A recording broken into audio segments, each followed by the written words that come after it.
Attempt कर सकते हैं फ्री जो ये क्वेश्चंस हैं, और ये टेलीग्राम पे आपको पीडीएफ मिल जाएगी। फर्स्ट क्वेश्चन से स्टार्ट करते हैं। फर्स्ट क्वेश्चन एक बार आप देखिएगा।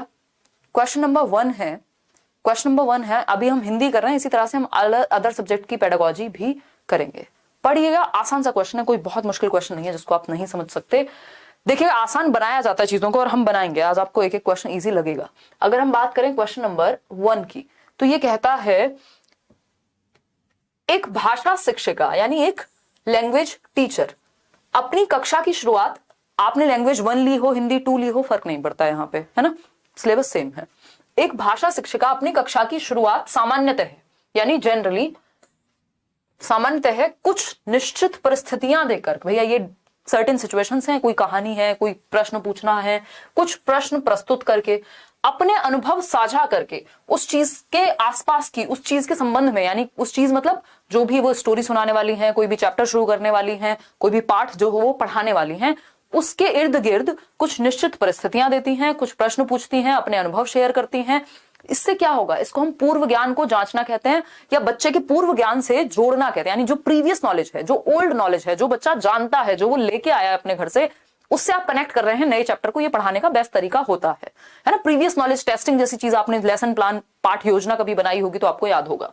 तो पठन पूर्व के कार्य हैं, ये पठन के दौरान के कार्य हैं, निरंतर चलने वाले कार्य हैं, या पठन पश्चात के कार्य हैं। मतलब भाई कक्षा की शुरुआत में पढ़ लीजिए, एक भाषा शिक्षिका अपनी कक्षा की शुरुआत सामान्यतः है कुछ निश्चित परिस्थितियां, प्रश्न या अनुभव के द्वारा कर रही हैं। मतलब शुरुआत भी नहीं हुई है अभी, पठन पूर्व के कार्य हैं, वो पाठ आप पढ़ने वाले हैं, है ना, वो पाठ आप पढ़ने वाले, लेसन अभी स्टार्ट होने वाला है, उससे पहले ये कुछ सवाल हैं जो, या ऐसी कुछ भूमिका बनाना है, रेडी कर रहे हैं। अगर थॉर्नडाइक के नियम को देखें हम, लॉ ऑफ रेडीनेस को, तो ये तत्परता का सिद्धांत पे कहीं ना कहीं बेस्ड है ये क्वेश्चन, कि पहले बच्चों को तैयार तो महसूस कराएं, है ना। तो अगर बच्चा तैयार होगा, नहीं तो फिर वही होगा कि आप घोड़े को कुएं तक ले जा सकते हैं, पानी के पास तक ले जा सकते हैं, पिला नहीं पाएंगे। तो ये जरूरी है कि बच्चा तैयार हो। तो ये पठन पूर्व के कार्य हैं, एक्टिविटीज बिफोर रीडिंग है। इतनी बात क्लियर है, कोई मुश्किल बात नहीं है, बहुत आसान से सवाल हैं। थोड़े थोड़े आप अगर इनको प्रैक्टिस भी कर लेंगे, सिर्फ प्रैक्टिस सेशंस भी देख लेंगे, तो भी आप बहुत अच्छा कर पाएंगे। ठीक है, प्रीवियस ईयर दिवाली की साफ सफाई में मम्मी ने नौकरानी बना दिया है। कुमारी अगर मम्मी देख रही होंगी ना कंचन, ये तो आज बना देंगे, अब तक बनाया हो ना बनाया हो। देखिएगा एक बार, अगर हम बात करें पठन के दौरान के कार्य, भाई पठन के दौरान तो जब रीडिंग चल रही होगी, ड्यूरिंग रीडिंग अभी तो शुरू ही नहीं हुई है रीडिंग, ठीक। निरंतर चलने वाले कार्य हैं, अभी कहां कुछ चला है, अभी तो शुरुआत है। पश्चात मतलब ये तो आफ्टर रीडिंग हो गया, होमवर्क टाइप, उसकी तो बात ही नहीं हो रही। तो पठन पूर्व के कार्य, ए option is the right answer over here. आगे बढ़ेंगे, नेक्स्ट क्वेश्चन का आप पोल देंगे। ये आप पेपर 1, पेपर 2, लैंग्वेज 1, लैंग्वेज 2 सबके लिए काम की चीज है, ठीक। देखिएगा एक बार, क्वेश्चन नंबर 2 है, प्राथमिक स्तर पर यानी प्राइमरी लेवल पर पठन योग्यता का आकलन करने के लिए निम्नलिखित में से कौन सा विकल्प सबसे अधिक उपयुक्त है, यानी कौन सा एक ऑप्शन है जो बेस्ट है यदि आप प्राइमरी लेवल पर पठन योग्यता का आकलन कर रहे हैं, यानी असेस कर रहे हैं, आकलन कर रहे हैं, जांच रहे हैं कि बच्चों की रीडिंग एबिलिटी कैसी है प्राइमरी लेवल पर। ज्यादा अंतर नहीं आता, यहां प्राइमरी नहीं भी लिखा होता तब भी आंसर यही होता, ठीक है ना। तो प्राथमिक स्तर पर पठन योग्यता का आकलन कि बच्चों की रीडिंग एबिलिटी कितनी है, कैसी है, इसी क्वेश्चन को इंग्लिश में बदल के दे देगा, दैट्स इट। इसलिए मैं ट्रांसलेट करके डिस्कस करती हूं कि आपके सामने यही क्वेश्चन जब इंग्लिश में आए, क्योंकि सिलेबस अलग नहीं है, हिंदी इंग्लिश पेडागोजी का सब सेम है, यानी लैंग्वेज पेडागोजी का। प्राथमिक स्तर पर पठन योग्यता का आकलन, वर्णमाला की पहचान करके, ये क्वेश्चन कितनी बार, इतना रिपीटेड क्वेश्चन है, इतना रिपीटेड क्वेश्चन है, मतलब मोस्ट रिपीटेड क्वेश्चन कह सकते हैं। ये हर बार, लगभग हर बार पूछा जाता है, ये क्वेश्चन भर भर के पूछा जाता है ना। ये 5 स्टार वाला क्वेश्चन है, ठीक। वर्णमाला की पहचान करना, मे बी विराम चिन्हों का ज्ञान कि कहां कौन सा विराम चिन्ह लगाना है, पाठ को समझना या पठन में प्रवाह। एक बात बताइए, आप पठन योग्यता का आकलन कर रहे हैं, देखना इसमें गलती की होगी ज्यादातर लोगों ने, पोल दिखाओ कितने लोगों ने कौन सा आंसर किया है। चलो बहुत बढ़िया, ए ऑप्शन कह रहे हैं 56% लोग, मतलब सबका जवाब गलत है। सही का कितना है दिखाना जरा। चलिए भगवान की दुआ से 32% लोग हैं जिनका उत्तर सही है, बाकी सब जो हैं वो 68% लोग गलत आंसर दे रहे हैं। और ये हमेशा रिपीट होता है क्वेश्चन और हमेशा गलती करते हैं आप हर साल इसमें। वर्णमाला की पहचान, मान लीजिए मुझे वर्णमाला की पहचान है कि अ कौन सा है, क कौन सा है, सब पहचान है, पढ़ के समझना नहीं आता, पॉइंटलेस हो गई रीडिंग, है ना। तो वर्णमाला की पहचान नहीं चलेगा। विराम चिन्हों की पहचान है और समझ में अर्थ आता नहीं है, फिर मैं क्या बन जाऊंगी, चतुर रामलिंगम बन जाऊंगी, 3 इडियट वाली, कि मेरा ध्यान समझने पे नहीं, अर्थ निर्माण पे फोकस नहीं है, मुझे समझ में कुछ आया नहीं लेकिन मैंने सब कुछ पढ़ दिया। तो पाठ को समझना ये सबसे ज्यादा महत्वपूर्ण होता है, इसको अर्थ निर्माण कहते हैं। दूसरे शब्दों में हर साल इसी को घुमा करके अर्थ निर्माण पूछा करता था, लेकिन आपको घुमा दिया आंसर ने। सिर्फ 32% लोग सही उत्तर दे पाए। अर्थ निर्माण, पाठ को समझना। पठन में प्रवाह, आप बहुत फ्लुएंटली पढ़ लेते हैं, प्रवाह से पढ़ते हैं, समझ में कुछ आता नहीं है, तो ऐसे बच्चे को रट्टू तोता कहेंगे, ठीक ना। तो प्राथमिक स्तर पर हो चाहे कोई भी स्तर हो, यहां पर पठन योग्यता का आकलन करने के लिए निम्नलिखित में से कौन सा विकल्प सबसे अधिक उपयुक्त है। यानी आप जांचना चाहते हैं कि बच्चे में रीडिंग एबिलिटी है कि नहीं है, तो उस केस में सबसे ज्यादा जरूरी है कि आप सबसे पहले यह जांचेंगे कि पाठ को समझना, बच्चा पाठ को पढ़ के समझ पाता है कि नहीं, अर्थ निर्माण मीनिंग मेकिंग हो रही है कि नहीं हो रही है। इंग्लिश में भी एक क्वेश्चन आता है as it is, meaning making हो रही है कि नहीं है। अर्थ निर्माण अगर नहीं कर पाएगा तो कितनी भी प्रवाह से पढ़े, कितनी भी अच्छे ढंग से कॉमा की और फुल स्टॉप की जानकारी हो, कितनी भी बढ़िया वर्णमाला के रट्टे लगाए हो, सब व्यर्थ हो जाएगा। तो C option is the right answer. इसी बात पे आप करेंगे खुश होकर के लाइक शेयर, और अपने दोस्तों के साथ भी शेयर इसलिए करेंगे क्योंकि ये फ्री के नंबर है, हिंदी इंग्लिश पेडागोजी या लैंग्वेज पेडागोजी के, बहुत आसान है। अगर आपने सीडी भी पढ़ी हुई है, थोड़ा सा दिमाग आप लगाएंगे, चुटकियों में उड़ा जाएंगे क्वेश्चन, ठीक। क्वेश्चन नंबर 3 है संप्रेषणीय भाषा शिक्षण में, यानी जब आप कम्युनिकेशनल लैंग्वेज टीचिंग की बात कर रहे हैं, है ना, कम्युनिकेटिव लैंग्वेज टीचिंग, इंग्लिश में भी सेम रहता है, CLT कहते हैं इसको, याद होगा आपको इंग्लिश पेडागोजी के अगर आपने एक भी चैप्टर पढ़ा है, CLT कम्युनिकेटिव लैंग्वेज टीचिंग, यानी कम्युनिकेशन बेस्ड लैंग्वेज टीचिंग, जिसमें बच्चे को कम्युनिकेशन करना आ जाए, में प्रमुख रूप से ध्यान दिया जाता है। किस बात पे ध्यान दिया जाता है, बताइए बताइए बताइए। फर्स्ट ऑप्शन है शिक्षार्थियों को सहज वक्ता के रूप में बोलने के लिए प्रोत्साहित करने पे, जो कि बात गलत नहीं है, कि बच्चा नेचुरली अपने आप को एक्सप्रेस कर पाए, इसके लिए आप क्या करेंगे, एनकरेज करेंगे। ठीक लग रही है बात, अभी के लिए मार्क कर लेते हैं। बी ऑप्शन है लक्ष्य भाषा के रूप पर केंद्रित होकर के। लक्ष्य भाषा होती है टारगेट लैंग्वेज, इंग्लिश में इसको कहते हैं टारगेट लैंग्वेज, मतलब जिस भाषा को आप स्कूल में सिखाना चाहते हैं। आप एक इंग्लिश मीडियम स्कूल में पढ़ रहे हैं, वहां टारगेट लैंग्वेज क्या है, इंग्लिश है। आपकी मदर टंग मातृभाषा क्या है, हो सकता है हिंदी हो, पंजाबी हो, गुजराती हो, कुछ और हो। तो लक्ष्य भाषा के रूप में केंद्रित होना ये नहीं होता। कम्युनिकेटिव लैंग्वेज टीचिंग में आपका फोकस रहता है बच्चा कम्युनिकेट करे, ये नहीं है कि आपकी भाषा में कम्युनिकेट करे या जिस भाषा में आप चाह रहे हैं उसमें कम्युनिकेट करे, वो पहले अपने आप को व्यक्त तो करे, तो ये तो गलत हो जाएगा। शिक्षार्थियों, ये होता है आपका डायरेक्ट मेथड में, जिसको आई थिंक हिंदी में डायरेक्ट को जो भी कहेंगे एक बार लिख के बताना मेरे को। डायरेक्ट मेथड वो हिंदी में भी होता है और इंग्लिश में भी, तो वो डायरेक्ट मेथड में होती है आपकी ये टारगेट लैंग्वेज की, कि आप इंग्लिश मीडियम स्कूल में तो आप इंग्लिश ही बोलेंगे, वो है। शिक्षार्थियों को संप्रेषणीय दक्षता प्रदान करने पर यह बात भी सही है कि बच्चों को एटलीस्ट वो बेसिक कम्युनिकेटिव एबिलिटी तो हो उनमें कि वो अपने आप को एक्सप्रेस कर पाए, जरूरी है, ठीक है ना। क्लियर है बात। फिर आता है डी ऑप्शन, अभ्यास एवं प्रयोग द्वारा उच्चारण पर। उच्चारण पे फोकस नहीं है, यहां कम्युनिकेट करने पे फोकस है। उच्चारण थोड़ा बहुत इधर उधर जाएगा, चल जाएगा, ठीक है ना। तो यहां पे 2 ऑप्शन हमें सही लग रहे हैं। ऐसा पेडागोजी में होता है टाइम्स के जब सही लगते हो, ठीक है ना। प्रत्यक्ष विधि कहते हैं उसको, बिल्कुल आकांक्षा सही बता रहे हो आप, डायरेक्ट मेथड को। तो ये तो प्रत्यक्ष विधि की बात हो रही है, इसको तो हटा दिया हमने सीन से। अब हमारे पास या तो सी है या तो ए है। तो संप्रेषणीय भाषा शिक्षण में प्रमुख रूप से ध्यान दिया जाएगा कि बच्चे को सहज वक्ता के रूप में एनकरेज किया जाए, बात ठीक है। शिक्षार्थियों को संप्रेषणीय दक्षता प्रदान करने पर ऑप्शन सी को आपके CBSE ने सही माना है, हालांकि ए गलत नहीं था, है ना। कोई व्यक्ति अगर आपको एक ही गलत बात कहे कि ये ए गलत है, गलत नहीं है ये, बट क्योंकि बोर्ड ने आंसर सी कंसिडर किया है इसलिए सी सही है। सी भी गलत नहीं था, ए भी गलत नहीं था यहां, क्योंकि बच्चे कम्युनिकेट कर पाए सहज रूप से अपने आप को, इस चीज के लिए प्रोत्साहित किया जाता है। बट यहां पे ये बात कर रहे हैं कि जब हम कम्युनिकेटिव लैंग्वेज टीचिंग की बात कर रहे हैं तो हम बच्चे को दक्ष बनाएं कि एटलीस्ट वो अपने आप को एक्सप्रेस कर पाए। इसको एनकरेज तो तब करोगे ना जब उसके अंदर वो दक्षता हो, तो इसलिए ज्यादा बेटर ऑप्शन सी को मान लिया। अदरवाइज ए गलत नहीं था, बट इसके सामने वीक हो गया, तो C option is the right answer. आगे बढ़ेंगे, क्वेश्चन नंबर 4 पर चलेंगे। यह विधि जो शारीरिक क्रिया एवं भाषा के समन्वयन पर आधारित है उसे डैश कहते हैं। बताइएगा फटाफट से, कौन सी विधि की बात हो रही है जो शारीरिक शारीरिक क्रिया एवं भाषा के समन्वयन पर आधारित है। यानी शारीरिक क्रिया करके आप भाषा सिखा रहे हैं कि इतना बड़ा भेड़िया था, है ना, या ए फॉर एप्पल, तो एप्पल बना के दिखा रहे हैं आप हाथों से या वॉट एवर इट इज। मछली जल की रानी है तो आप मछली बन के दिखा रहे हैं, ठीक है ना। ये क्या है, ये कहलाता है टोटल फिजिकल रिस्पॉन्स। इंग्लिश में भी ये क्वेश्चन सेम रहता है, टीपीआर बोलते हैं इंग्लिश पेडागोजी में इसको, और हिंदी में बोलते हैं पूर्ण शारीरिक प्रतिक्रिया, है ना। होपफुली आपने आंसर सही दिया होगा, पूर्ण शारीरिक प्रतिक्रिया यानी शारीरिक क्रियाओं के थ्रू। जब आप मछली की बात कर रहे हैं तो आप कह रहे हैं मछली जल की रानी है, मतलब आप फिजिकल एक्टिविटी, आप कह रहे हैं बच्चों को मेरे पीछे रिपीट करो वैसी ही फिजिकल एक्टिविटी जो मैं करा रही हूं, कोई कविता या कोई पाठ पढ़ाते हुए, तो इसको पूर्ण शारीरिक प्रतिक्रिया, टोटल फिजिकल रिस्पॉन्स कहते हैं। कार्य आधारित भाषा अधिगम, ऐसा नहीं है कि कोई वर्क बेस्ड है, कोई सहयोगात्मक संप्रेषणात्मक, नथिंग, शारीरिक क्रियाओं का प्रयोग किया गया है, पूर्ण शारीरिक प्रतिक्रिया कहते हैं। सिंपल फैक्चुअल क्वेश्चन है, इसमें मैं और आप कुछ नहीं कर सकते, इस सीधा टू द पॉइंट क्वेश्चन पूछा है, जैसे पूछ लिया हो कि प्याजे की कितनी स्टेजेस हैं, वैसा क्वेश्चन था, ये फैक्चुअल क्वेश्चन था, ठीक है ना। क्वेश्चन नंबर 5 देखिएगा एक बार, क्वेश्चन नंबर 5 देखिए फटाफट से और जवाब दीजिए।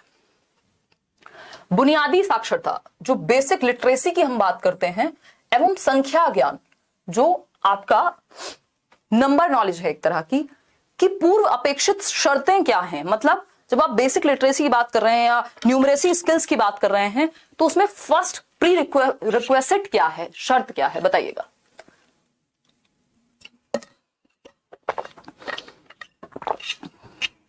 फटाफट से बताइए, और जो लोग लाइक शेयर करना भूल गए हैं वो भी लाइक शेयर कर दीजिए। बहुत अच्छा लग रहा है आपसे पढ़ के। अरे संजीर, ये तो सीटेट नोटिफिकेशन नहीं निकाल रहा, नहीं तो अब तक तो हम धुआं कर देते, मतलब इतना कुछ सीख लेते अलग अलग सब्जेक्ट में, क्योंकि हर साल इतना करा चुकी हूं मैं रुकी हुई थी इस बार की, ठीक है यार अब आने दो पेपर तब करेंगे, बट थोड़ा थोड़ा अब अगर जल्दी आ गया नोटिफिकेशन तो हमारे पास समय नहीं बचेगा।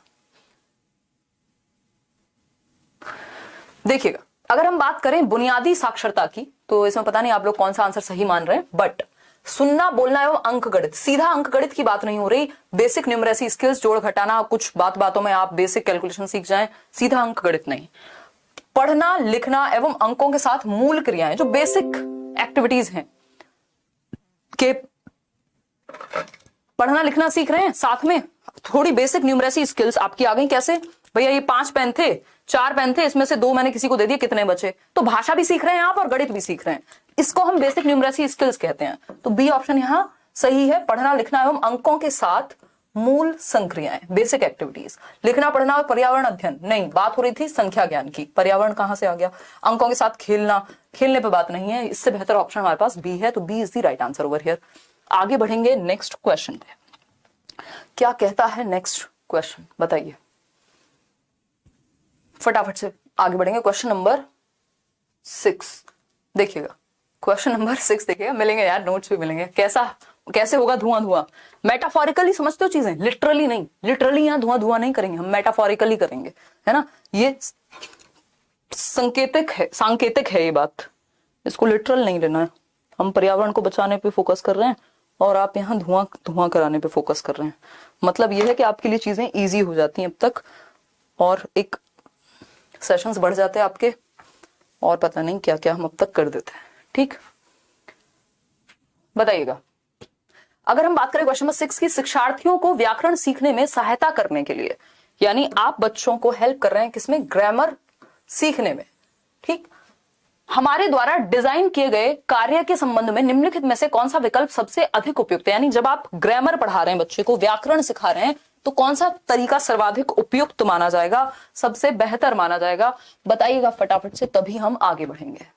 वह कार्य अर्थपूर्ण होना चाहिए, बिल्कुल सही बात है भाई, कोई भी काम अगर आप ग्रामर क्या किसी भी चीज को सिखा रहे हैं, व्याकरण छोड़िए, तो अर्थपूर्ण होना चाहिए, मीनिंगफुल होना चाहिए, बात तो ठीक लग रही है। वह सबसे अधिक जानकारी देने वाला होना चाहिए। अब यहाँ पे रूल्स पे फोकस है, जानकारी पे फोकस, थोड़ी सूचनाएं तो बहुत सारी अवेलेबल है दुनिया में।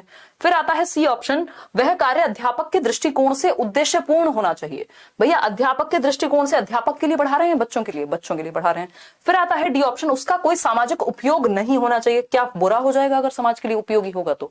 नहीं, एक ही उत्तर सही है, वह कार्य अर्थपूर्ण होना चाहिए, मीनिंगफुल होना चाहिए, जिसमें साथ में बच्चा क्या सीख जाए, व्याकरण भी सीख जाए, ठीक है ना। तो संदर्भ में व्याकरण सिखाने पे हमारा फोकस रहता है, रटवाने पे नहीं, कि आपने कोई कहानी सिखाई, सुनाई, पढ़ाई और उसी में से कुछ कुछ व्याकरण की चीजें सीख ली। मान लीजिए आप कोई कहानी सुना रहे थे, उसमें बता दिया आपने कि ये जो बच्ची थी ऋचा, मान लीजिए, तो ये ऋचा क्या है, नाउन है, संज्ञा है, तो आपने संदर्भ में व्याकरण को सिखा दिया, अलग से रूल्स, अलग से नियमों को रटवाया नहीं। इसी को अर्थपूर्ण कहेंगे। क्वेश्चन नंबर 7 देखिएगा, व्याकरण अनुवाद विधि में नहीं है, नॉट पूछा है।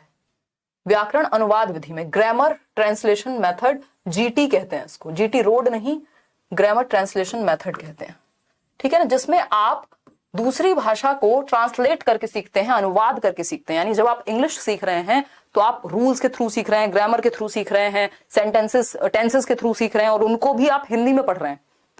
तो इसको हम कहते हैं कि ये व्याकरण अनुवाद विधि है, जो आपकी मातृभाषा में सिखाया जाता है। मातृभाषा द्वारा सीखने को बढ़ावा देना, हाँ, इसमें मातृभाषा पे फोकस होता है, क्योंकि ट्रांसलेट किया जाता है व्याकरण को आपकी भाषा में। व्याकरण को महत्व देना, हाँ, व्याकरण को महत्व दिया जाता है, तभी तो नाम है इसका ग्रामर ट्रांसलेशन या व्याकरण अनुवाद। फिर आता है सी ऑप्शन, विद्यार्थी के संप्रेषण कौशल का संवर्धन करना, यानी जो विद्यार्थी है उसकी कम्युनिकेशन स्किल को बेहतर करना। ये नहीं होता, ये नहीं होता ग्रामर ट्रांसलेशन में, कम्युनिकेशन पे तो फोकस ही नहीं होता। अगर ऐसा होता तो मैं और आप, या अगर हम देखें यूपी बोर्ड के बहुत सारे विद्यार्थी, या इंडिया में भी जहां पे ग्रामर खूब पढ़ाई जाती है, तो उन्हें ग्रामेटिकल रूल्स का सारा पता है, ऐसे अच्छा लिख देंगे, लेकिन जब आप इंग्लिश में बात करने को कहेंगे तो दिक्कत होगी। क्यों? क्योंकि व्याकरण में अनुवाद के द्वारा पढ़ाया गया है, प्रैक्टिस नहीं कराई गई लैंग्वेज की, तो कम्युनिकेशन की प्रॉब्लम होती है, कम्युनिकेशन में संवर्धन नहीं होता ग्रामर ट्रांसलेशन विधि के द्वारा। ये इसका एक ड्रॉबैक है, नहीं के बारे में यही सही है।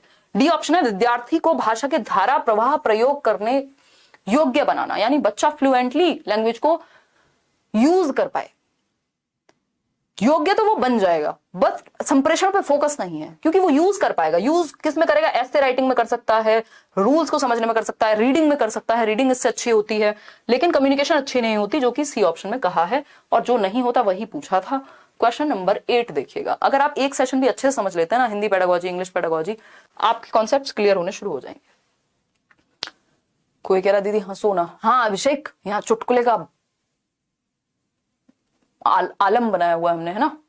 आज पहली बार हम आपका हिंदी का क्लास कर रहे हैं। मुस्कान बहुत बढ़िया, हाँ इस साल शायद ये पहली क्लास है हिंदी की, है ना। देखिएगा एक बार क्वेश्चन नंबर 8 देखिए, निम्नलिखित में से कौन सा सत्य नहीं है, यानी गलत है। इस क्वेश्चन में इन्होंने जो मजे लिए हैं, बस अभी आपको पता लगेगा, आप जवाब दीजिए, है ना, बताइएगा फटाफट से। आधे लोग लाइक नहीं करते, कोई बात नहीं अंजलि, कोई बात नहीं है, ये हम आउट ऑफ लव करते हैं आप लोगों के लिए ये जो सेशंस हैं, अदरवाइज ये सेशंस नहीं भी होंगे तब भी कोई दिक्कत नहीं है ना। सीडीपी इनफ आपको पढ़ा दी गई है। देखिएगा ये आउट ऑफ लव है, जिसको अच्छा लगे वो लाइक करे, जिसको अच्छा ना लगे वो बिल्कुल ना करे। देखिएगा एक बार, अगर हम बात करें निम्नलिखित में से कौन सा सत्य नहीं है, फर्स्ट ऑप्शन है, भाषा की कक्षा के लिए एक अच्छी पाठ्य सामग्री सांस्कृतिक रूप से बोझिल हो, यानी लैंग्वेज क्लासरूम में जो एक अच्छी कंटेंट बुक है वो कल्चरली बर्डनसम होनी चाहिए, यानी कल्चर एक बर्डन की तरह देखा जाना चाहिए उसमें। तो ये तो गलत बात है, ये सही नहीं है और नहीं ही पूछा था। बी ऑप्शन पढ़ते हैं, एक अच्छी पाठ्य विषय वस्तु में सभी व्याकरणिक संरचनाएं शामिल होनी चाहिए, यानी कि एक जो अच्छी पाठ्य पुस्तक है, एक अच्छी जो टेक्स्ट बुक है, उसमें व्याकरण भर भर के होना चाहिए। जबकि हम बात करते हैं संदर्भ में व्याकरण सिखाने की, है ना, संदर्भ में व्याकरण सिखाने की। ऐसा नहीं है कि व्याकरण के रूल्स नहीं भर भर के होने चाहिए, ये बात भी गलत है। सी ऑप्शन है, भाषा की कक्षा के लिए एक अच्छी पाठ्य सामग्री विद्यार्थियों के लिए प्रासंगिक और रुचिकर होनी चाहिए। देखिए ये बहुत अच्छी बात है, अगर आपसे कोई पूछे व्याकरण कैसे पढ़ाना है, आप कहेंगे प्रासंगिक या संदर्भ में पढ़ाना है। जब आप कोई कहानी या कोई कविता सिखा रहे हैं तो उसी से जुड़ा हुआ कुछ कुछ आप व्याकरण की चीजें सिखा सकते हैं, अलग से रटवाने की जरूरत नहीं होती। ये आजकल का परिप्रेक्ष्य है और इंटरेस्टिंग भी हो।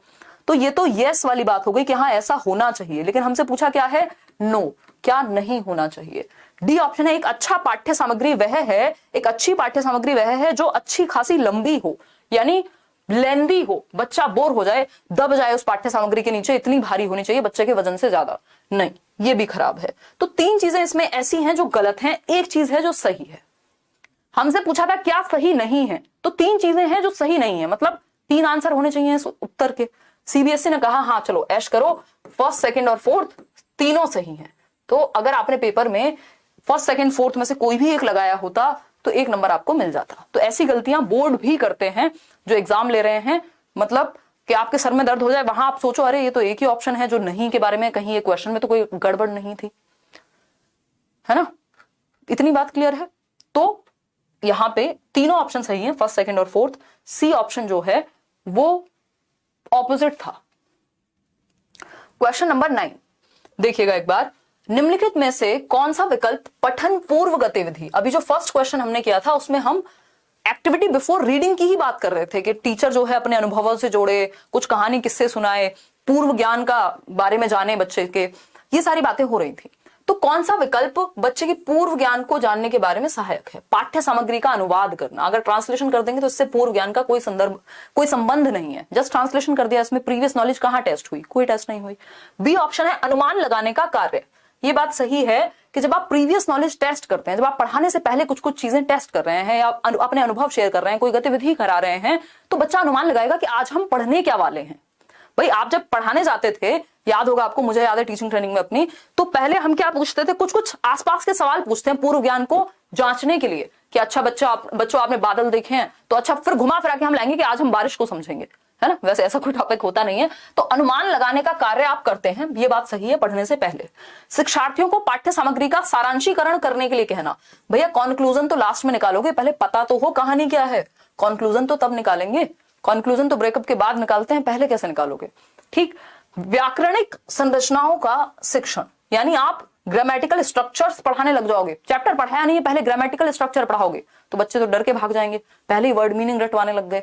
नहीं, अनुमान लगाने का कार्य, यानी आप प्रिडिक्ट करने लगते हैं, पठन पूर्व गतिविधि से आपको प्रिडिक्शन दिमाग में आ जाती है, अनुमान लगाने लगते हैं कि हो सकता है आज मैम ये चैप्टर पढ़ाने वाली हूं, क्योंकि आपने 2-4 क्वेश्चन उस टॉपिक के अराउंड, उस पार्ट के आसपास के पूछे हैं, तो अनुमान लगाएगा बच्चा। B option is the right answer. Question number 10 देखिएगा एक बार, क्वेश्चन नंबर 10 पढ़िएगा एक बार, पोल में जवाब दीजिएगा। किसी पाठ्य सामग्री में, यानी कोई कंटेंट बुक है, टेक्स्ट बुक है, में अंतर्निहित क्रियाओं और विचारों के पात्र या दर्शक के रूप में स्वयं को रखकर लिखने संबंधी कार्य डैश के अंतर्गत आते हैं। यानी कोई एक स्टोरी पढ़ी, कोई मूवी देखी और आप खुद को रख रहे हैं उस कैरेक्टर की जगह पर और तब सोच रहे हैं, है ना, आप बन गए हैं सेंटर ऑफ अट्रैक्शन, उस स्टोरी के जो मेन पात्र हैं आप बन गए हैं और अब आप अपने आप को सेंटर में रख के सोच रहे हैं। इस तरह के काम को क्या कहते हैं? पहला ऑप्शन है एक्स्ट्रापोलेटिव, यानी किसी के स्थान पर स्वयं को रखना। तो ये तो उन्होंने खुद ही जवाब दे दिया, इतनी लंबी कहानी लिख दी आपके लिए कि अगर आप थोड़े से भी स्मार्ट होंगे तो आंसर आप मार्क कर देते हैं यहाँ पे। बोधात्मक प्रश्न, कुछ बोध करने के बारे में बात हो रही है, नहीं। पाठ विश्लेषण, एनालिसिस, भाषा विश्लेषण, कुछ नहीं कहा ऐसा कि क्या सीखा, क्या बताया, कुछ नहीं। अपने आप को दूसरे की जगह रख के और अपने पॉइंट ऑफ व्यू से, अपने स्टैंड पॉइंट से कहानी लिखनी है। तो एक्स्ट्रापोलेटिव यानी किसी के स्थान पर स्वयं को रख करके देखना है और फिर लिखना है या उसके बारे में बताना है। तो A option is the right answer. Extrapolative activities कहते हैं, इंग्लिश में भी ये सेम ही टॉपिक है। क्वेश्चन नंबर 11 देखिएगा, भाषा कक्षा में काव्य, यानी जो साहित्य है या काव्य बेसिकली पोइट्री है, उसकी जब हम बात कर रहे हैं, लैंग्वेज क्लासरूम में जब हम पोइट्री की बात कर रहे हैं तो उसका मुख्य उद्देश्य क्या है, ये पूछा है हमसे। फटाफट से बताइएगा ताकि हम आगे बढ़ सकें। ये जो रेड और ग्रीन इमोजी बना बना के भेजते रहते हो आप लोग, क्या सोचते हो डर जाएगा गब्बर इससे? है आप इतनी मेहनत कर रहे हो फिर लाइक नहीं कर रहे। अरे श्यामा, आप क्वेश्चन अटेम्प्ट करो यार, दिल पे मत ले जाया करो। ये मैं हंसी मजाक थोड़ा माहौल बनाने के लिए कहती हूँ, लाइक से कुछ होता नहीं है, मतलब ऐसा कुछ, बस ये दिल की खुशी के लिए होते हैं लाइक्स। देखिएगा एक बार,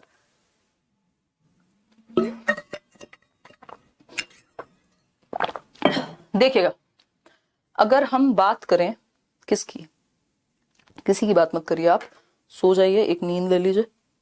देखिएगा, अगर हम बात करते हैं भाषा कक्षा में काव्य की, तो इसमें आपके सामने चीजें आ चुकी हैं। भाषा कक्षा में काव्य यानी जब आप पोइट्री की बात कर रहे हैं तो वैसे ही पढ़ाना चाहिए जैसे गद्य पढ़ाया जाता है। गद्य और पद्य आपको पता है, गद्य में कहानियां या साहित्य वगैरह वो होता था जो बेसिकली जिसको हम प्रोज कहते हैं। पोइट्री हम पद्य में लाते हैं, काव्य पद्य का हिस्सा है, कोई कविता है, कोई और इस तरह का जो गा के सुनाई जाने वाली चीज है जिसमें लय, सुर, लय, ताल वाली चीजें हो। तो गद्य की तरह थोड़ी पढ़ाएंगे, स्टोरी को अलग तरह से पढ़ाया जाता है और कविता को अलग तरह से पढ़ाया जाता है। कविता तो गा गा के भी सुनाई जाती है, उसका तो वाचन अलग तरह से होता है। कवि का विस्तार से परिचय देने के बाद ही पढ़ाना चाहिए। अब जरूरी थोड़े छोटे बच्चे हैं उनको तो आप ट्विंकल ट्विंकल लिटिल स्टार, मछली जल की रानी सुना रहे हैं, पहले ये थोड़ी बताएंगे किसने लिखी थी, फिर उनके बारे में कहानी सुनाएंगे, खत्म हो जाएगा मामला। सी ऑप्शन है समझने, सराहना करने और आनंद लेने के लिए। बात सही है कि बच्चा समझे, उसकी सराहना करे, यानी काव्य में ब्यूटी होती है, जब आप सुनते हैं तो आपको मजा आता है, वो एक कहानी, कविता, शेर, शायरी, व्हाटएवर इट इज। तो समझने, सराहना करने और आनंद लेने के लिए, है ना, आनंद लेने के लिए, ठीक है ना, क्लियर है बात। डी ऑप्शन है कवि और कविता के बारे में अधिक है, ऐसा कुछ भी नहीं है। तो काव्य किस लिए होता है, आप सराहना करें, आप आनंद लें उस चीज का, आप उसको एप्रिशिएट कर पाए, ठीक। तभी आप देखते हैं गीत हो गए, या फिर रामायण भी जब वो गा करके पाठ के रूप में चलती है तो आपको मजे आते हैं उसमें, मतलब आप अच्छा महसूस करते हैं, आनंद लेते हैं, है ना, नॉट लिटरली मजे। तो C option is the right answer. Question number 12 पर चलेंगे। थोड़ा सा बड़ा क्वेश्चन है, लेंदी है, बट आसान है अगर आप थोड़ा सा पढ़ने की कोशिश करेंगे। क्वेश्चन नंबर 12 देखिएगा, हम 30 क्वेश्चंस करने वाले हैं। एक भाषा शिक्षक विद्यार्थियों के आकलन के दौरान, यानी जब आप एज अ लैंग्वेज टीचर बच्चों को असेस कर रहे हैं, टेस्ट ले रहे हैं उनका, विद्यार्थियों के बारे में जानकारी संकलित करता है, तो आप बच्चों के बारे में इंफॉर्मेशन को क्या करेंगे, इकट्ठा करेंगे, या करती है, क्यों, आखिर क्यों। पहला ऑप्शन है तकनीकी शब्दावली तथा भाषा द्वारा विद्यार्थियों को प्रतिपुष्टि देने के लिए। आपको जस्ट टेक्निकली वोकैबुलरी उनके दिमाग में भरनी है, नहीं। शैक्षणिक एवं सह शैक्षणिक पहलुओं से जुड़े विविध उपकरणों एवं प्रविधियों का उपयोग करना। यह बात सही है कि आप स्कोलेस्टिक और को स्कोलेस्टिक, करिकुलर और को करिकुलर एक्टिविटी से जुड़ी हुई ऐसे उपकरणों का प्रयोग करेंगे कि बच्चे को आप होलिस्टिक रूप में, कॉम्प्रिहेंसिव रूप में, व्यापक रूप में, सतत एवं व्यापक मूल्यांकन की बात हो रही है, जान सकें। बी ऑप्शन सही लग रहा है। फिर भी सी ऑप्शन देखेंगे, उनके निष्पादन के आधार पर, यानी उनकी परफॉर्मेंस के आधार पर उन्हें उत्कृष्ट, औसत एवं कमजोर श्रेणी में वर्गीकृत करना, यानी बच्चों को लेबल करना कि ये बेस्ट है, ये एक्सीलेंट है, ये वीक है, ये नहीं करना होता, बच्चे को लेबल नहीं करना होता। भाषा की कक्षा में अधिक से अधिक शिक्षण सहायक सामग्री के उपयोग के उद्देश्य के लिए, ऐसा नहीं कि सिर्फ टीचिंग लर्निंग मटेरियल के चार्ट ज्यादा से ज्यादा भर दो क्लास में, है ना, टीचिंग लर्निंग मटेरियल का फुल यूज करो, ज्यादा से ज्यादा करो, ऐसा भी नहीं है। तो बी ऑप्शन सबसे बेहतर है, बच्चे की भलाई में है कि आप आकलन इसलिए करते हैं ताकि आप बच्चे को होलिस्टिकली, सर्वांगीण रूप से आकलन कर सकें उसका, और उसके अंदर की जो क्षमताएं हैं उनको बाहर लेकर के आ सकें। क्वेश्चन नंबर 13 देखिएगा, बहुत ही प्यारा सा सवाल। क्या पूछा है, पाठ्यक्रम के दौरान शिक्षार्थी की कठिनाइयों, यानी बच्चे को जहां डिफिकल्टी महसूस हो रही है, उनके ज्ञान में रिक्तता, जहां कमी रह गई है, रिक्तता बोले तो गैप, ठीक है, और गैप बोले तो आपके दिमाग में गैप सुनते ही डायग्नोज करना आना चाहिए, डायग्नोस्टिक टेस्टिंग आनी चाहिए, है ना, ये दिमाग में बिठा लीजिए आप।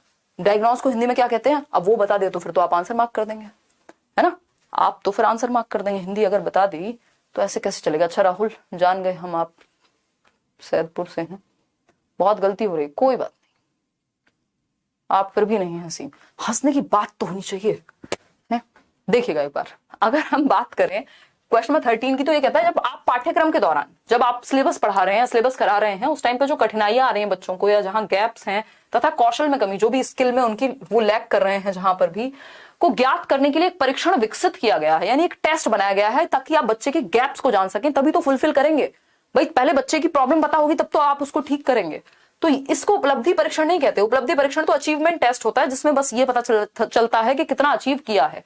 जब गैप की बात हो रही है तो ये निदानात्मक परीक्षण है, यानी ये डायग्नोस्टिक टेस्ट है, यानी रिक्तियों का पता लगाया जाएगा। और इस डायग्नोस्टिक टेस्ट, निदानात्मक परीक्षण के बाद रेमेडियल टीचिंग यानी उपचारात्मक शिक्षण होता है। याद रखिएगा, हमेशा पहले निदान होगा, फिर उपचार किया जाएगा, उपचारात्मक शिक्षण बाद में होगा। अगर आपको बुखार है 10 दिन से, तो आप पहले टेस्ट करा के पता लगाएंगे परेशानी क्या है, बाद में उस रिपोर्ट के आधार पे आपके लिए दवाइयां लिखी जाएंगी। क्लियर बात है, ठीक है ना। ये प्रवीणता परीक्षण है कि मास्टरी कितनी हो गई है, श्रेणी परीक्षण नथिंग। तो D option is the best answer over here. आगे बढ़ेंगे क्वेश्चन नंबर 14 पर। देखिएगा ये क्या कहता है। पोर्टफोलियो के बारे में एक क्वेश्चन आता ही है, निम्नलिखित में से कौन सा विकल्प पोर्टफोलियो आकलन के बारे में सही नहीं है। ध्यान से पढ़िएगा, सही नहीं है। 3 इडियट वाले कान खड़े करेंगे, ध्यान से देखेंगे, सही नहीं है क्या पूछा है ये बताना है आपको, ये नहीं कि जो सही है। कोई कह रहा है मेरे पास भी सेम शर्ट है, ठीक है, बहुत अच्छी बात है, इससे ज्यादा अच्छी बात मैंने आज तक नहीं सुनी है। देखिएगा एक बार, अगर हम बात करें किस चीज की, क्वेश्चन नंबर 14 की, अभी 15 क्वेश्चन और है, इस पे फोकस कर लो। धनंजय धन्यवाद। देखिए, ओहो हो, आज तो मैं ज्यादा ही एनर्जी में, अपने ही हाथ में चोट लग गई। देखो, अगर हम बात करते हैं निम्नलिखित में से कौन सा विकल्प पोर्टफोलियो आकलन के बारे में सही नहीं है। पोर्टफोलियो में बेसिकली बच्चे की सारी अचीवमेंट्स, उसकी सारी चीजें होती हैं जो उसके बारे में अच्छाइयां हैं, जो भी उसने स्पेशल किया है। पोर्टफोलियो जैसे आप देखते हैं कि मॉडलिंग करने के लिए लोग बनवाते हैं, फोटो खिंचवाते हैं सुंदर सुंदर, ऐसे बच्चे का पोर्टफोलियो बनाया जाता है, जिसमें पिक्चर फॉर्मेट में या कोशिश की जाती है जो भी उसके बारे में उसकी अचीवमेंट्स हैं उन सबको एक साथ आकलित करके, संग्रहित करके रखा जाए। बेसिकली प्रोग्रेसिव रिपोर्ट है। पोर्टफोलियो आकलन विद्यार्थियों के अधिगम के प्रमाण प्रदान करता है, ऐसा नहीं है। पोर्टफोलियो आकलन विद्यार्थियों के अधिगम के प्रमाण प्रदान करता है। हाँ, सही बात है कि बच्चा कैसे सीख रहा है उससे पता लगेगा, आपको प्रमाण मिल जाएगा उस पोर्टफोलियो फाइल में, ठीक है। यह विद्यार्थियों को अधिक स्वतंत्र बनाने में सहायक है। हाँ, क्योंकि बच्चे को फीडबैक मिलेगा तो वो अपने आप में अपने ही लिए उसको फीडबैक मिलेगा तो वो बेहतर सीखेगा इंडिपेंडेंटली। दोनों बातें सही हैं, बट पूछा क्या है जो सही नहीं है। यह विद्यार्थियों के चिंतन को पोषित करता है तथा अपने अधिगम की स्वयं निगरानी करने में सहायक करता है। यानी बच्चा अपने आप ही अपने जो लर्निंग है और अपनी जो थिंकिंग प्रोसेस है उससे रेगुलेट कर पाएगा, अपनी लर्निंग प्रोसेस को दिशा दे पाएगा। सही बात है। फिर तो एक ही ऑप्शन बचता है जो गलत होगा। अब ऐसा तो है नहीं, पांचवा ऑप्शन तो यहाँ हो नहीं सकता, फिर भी पढ़ेंगे। पोर्टफोलियो आकलन विद्यार्थी के अधिगम का एक बार में किया जाने वाला आकलन है। ये एक बार में नहीं होता, over the period of time, अलग अलग महीने में, अलग अलग टाइम पे, और ये अलग अलग क्लासेस में भी आपका ट्रांसफर हो सकता है। तो ये डी ऑप्शन है कि एक बार में नहीं होता, over the period of time होता है, समय के साथ होता है। D option. क्वेश्चन नंबर 15 देखिएगा, व्याकरण की कक्षा में हमें पहले, यानी जब आप ग्रामर पढ़ रहे हैं तो हमें क्या करना चाहिए, व्याकरणिक रूप कैसे बनते हैं इसकी व्याख्या करनी चाहिए। कौन सा नियम कहां से आया, नियम तो समझ नहीं पाते, कहां से आया ये समझा दो बच्चे को, चक्कर आ जाएंगे, बेचारा बेहोश हो जाएगा। बी ऑप्शन है, सामान्य चर्चा के द्वारा व्याकरण के रूप में प्रस्तुत करने चाहिए। यानी नॉर्मल डिस्कशन में डिस्कस करते करते संदर्भ में आपने रूल्स भी बता दिए। हाँ, अच्छी बात लग रही है सुनने में। अनियमित रूपों की व्याख्या करनी चाहिए, मतलब एवं जो अलग अलग रूप हो सकते हैं किसी नियम के, पहले नियम आया नहीं है बच्चों को, आप उसको और कंफ्यूज कर दो डिफरेंट चीजें बता के। उनके सामाजिक कार्यों का वर्णन करना चाहिए। जी नहीं। सामान्य चर्चा के द्वारा व्याकरण के रूप में प्रस्तुत करना चाहिए, यानी नॉर्मल डिस्कशन हो रहा है क्लासरूम में, बच्चे कोई स्टोरी पढ़ रहे हैं और वहीं व्याकरण संदर्भ में, प्रसंग में, प्रासंगिक रूप से व्याकरण कॉन्टेक्स्ट में सिखाना है व्याकरण, ना कि रटवाना है। तो B option is the right answer. तो ये आपका एक पेपर का डिस्कशन खत्म हुआ। अब आते हैं 15 क्वेश्चन और हैं। इसमें पेपर 1 पेपर 2 दोनों के मिक्स्ड क्वेश्चंस हैं, लैंग्वेज 1 लैंग्वेज 2 दोनों के मिक्स्ड क्वेश्चंस हैं। फटाफट से आंसर कीजिएगा, सिलेबस चेंज नहीं हुआ है। अगर आप इन क्वेश्चंस को प्रैक्टिस करना मिस करते हैं तो आप बहुत बड़ी गलती कर रहे हैं, है ना। क्यों? क्योंकि सिलेबस सेम है, ऑनलाइन के पेपर हैं, पेपर 1 पेपर 2